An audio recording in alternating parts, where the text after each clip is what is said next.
to succeed.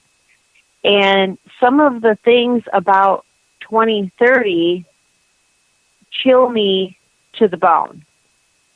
If you want, I would gladly go through it has 17 goals. And I'll gladly go through each one of them. Well, let's do. And so people know. Okay.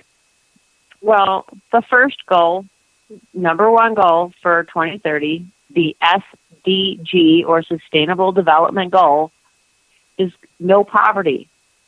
Again, how are we going to achieve no poverty with right now 7.5 billion people, soon to be 8.5 billion people? Well, there's really only one way to do that, and again, that would be taking from people who have, including middle-class people, because that's what I consider myself as, and I don't have much, but it's more than somebody in a third-world country has, and, of course, spreading out the wealth. Now, do you think for 1 second that the inner circle or the people who wrote up these goals are going to sacrifice 1 penny of their wealth?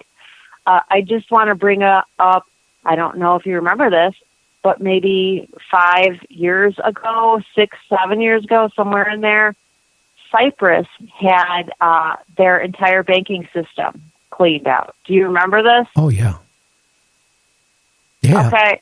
Again, that was, another dress rehearsal. That's what's going to happen to us. We're going to wake up and our bank account, our 401k, whatever we have our retirement funds in, will be gone. Another big thing with this no poverty thing is the enforcement of eminent domain. Eminent domain means if you own your own house, for example, the government can take that away. Now, again, what are they going to do with it? I don't know. They could sell it and take that money and redistribute to the world. It's all going to go in this world pot. This whole entire thing is projected to cost $3 to $5 trillion a year. Now, now to get really scared, the U.S. funds more than half of the UN. So we're going to be on the hook for, say it's $5 trillion. We're going to be on the hook for $2.5 trillion a year, in addition to all the other stuff that we pay for. It'll bankrupt us. We won't be a nation. Simple as that. Which maybe that's the point. I can, blather on all day about this no poverty thing, but it might be a good deal for some. It's not a good deal for your middle class American. And of course, it's a bad deal for your affluent American who's not part of the inner circle. I'm sure it's a great deal for the who's who. Number 2, zero hunger.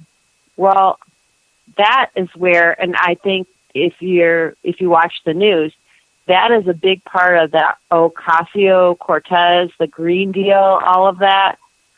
They want people to give up eating meat. We eat too much meat. We can't raise enough livestock. I don't know about you, but I like to eat steak. I like to eat chicken. I love meat. And if I'm working, I live in America, and it's not a problem, and I can afford to buy those kinds of things for dinner, I guess I don't really feel that I should have to give them up. But that's a part of the agenda. Another one is globalized healthcare, that's been a big one, and I kind of see both sides to that. As I paid through the nose for my family's insurance through my work plan. I don't even know, honestly. I don't even know how people can afford it. Doing my wife's taxes, I'm retired, but I looked how much she spends a year just on health care for me and her and my 2 young kids that will no longer be next year, won't be covered. But we're talking a lot of money a year just to have insurance on them. And it's shocking because, back a few years ago, people didn't even make that much money a year. My wife, it's around close to $10,000 a year for health insurance. But right before Obamacare, it was nowhere near that number, was it? No, it was probably about 2,000 plus less than what it is now. So how did we get 5 times more in 10 years? Did your salary go up 5 times more? Did the cost of houses go up 5 times? I mean, how did it go up so much? I don't know, but I can tell you the deductions went up. They also put it where you have, it makes it really hard. If you have a medical problem, you even get, anything covered. It is scary. And I just see things like this happening, and that's what's really scary. So average person working nowadays, after they pay their taxes, they pay their insurance, they pay whatever they have to pay, doesn't really give them a whole heck of a lot after they make their mortgage payment, car payment, pay on some credit cards, and buy food. They don't have a whole heck of a lot to disperse to other people that are starving. Exactly. I couldn't agree more with you. Again, part of this healthcare, I don't, want to get into politics too much or religion too much, but a big chunk of this healthcare is, of course, abortions. And now with everything going on the news, however you feel about abortion, this whole let's kill a baby right after it's born, that's going on in New York and Virginia and all these other places, however you feel, to me, that's just, that's murder to me. That I don't understand why, if that's the route that you want to take, why couldn't you do that from 0 to the first trimester?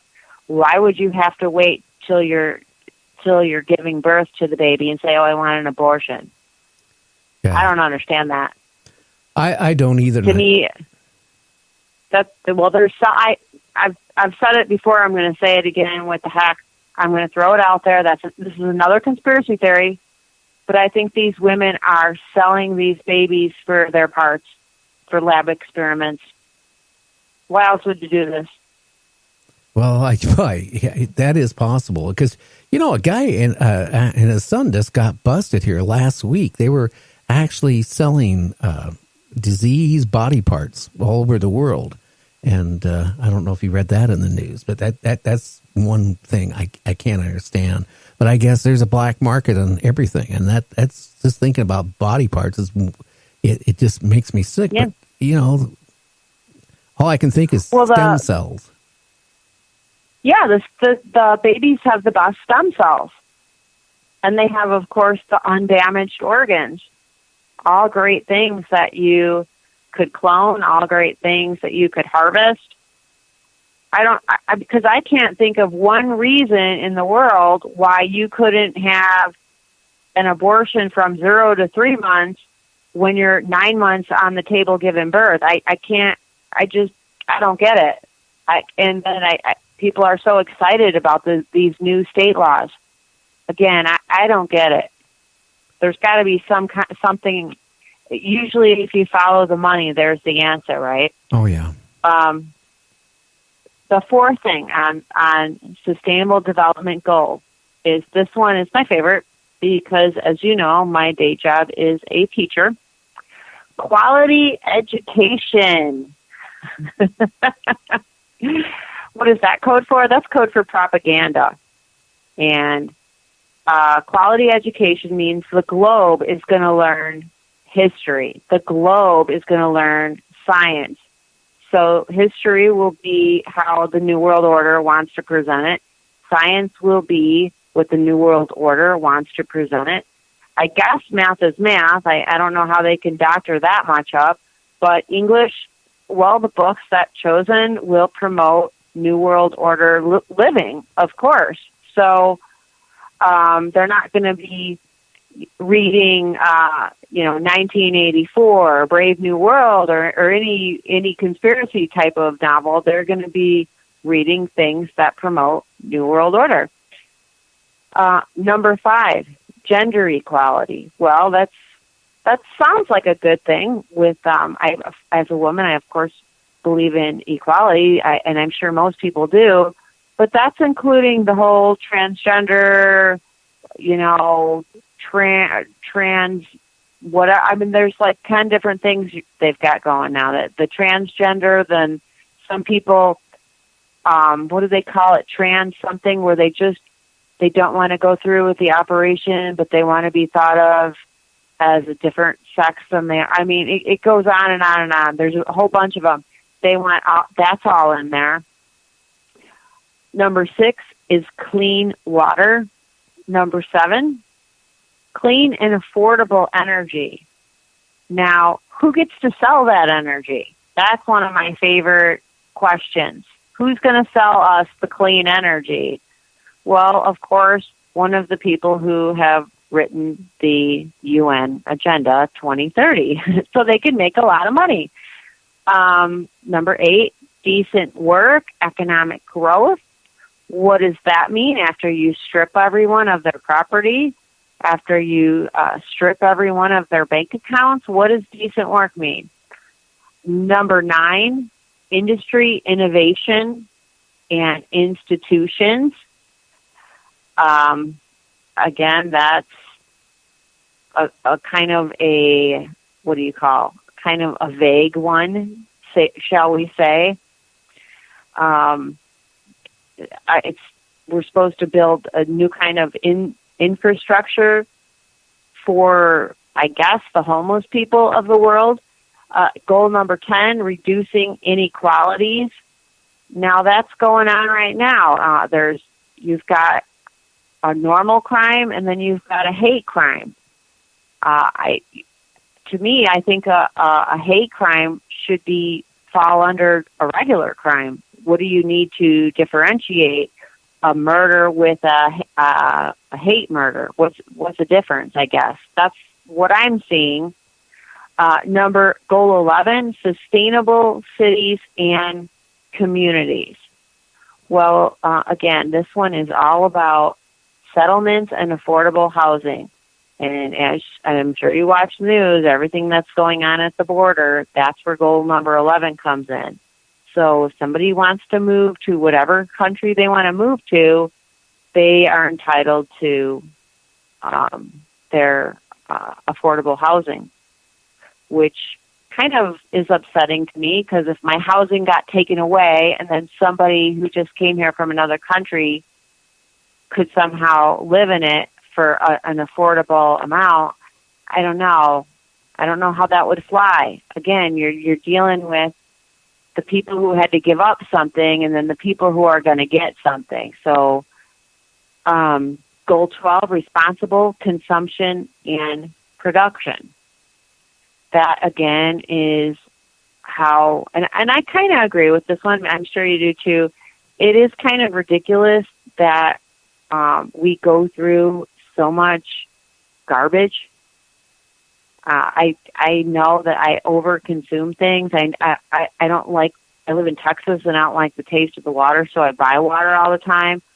Well, it's cheap, but then every week I've got 2 or 3 bags for my whole family of water bottles, and hopefully that gets recycled, but I don't know. Goal number 13, I don't know how you feel about it, but they're taking the whole climate change argument as truth. There is no debate about it, and they're saying that renewable energy and regulating emissions is going to be a big part of this new 2030. Now, 2030 is only 11 years away, so all of this is supposed to come to fruition in 11 years. We're going to have goal number 14 is life below water, which, again, we're going to be respectful of our marine life, which, I think most people would agree with that one. We're going to have life on land, and we're going to be respectable with our land animals, which, hey, those are endangered species ones. Those sound good. Goal 16, peace, justice, and strong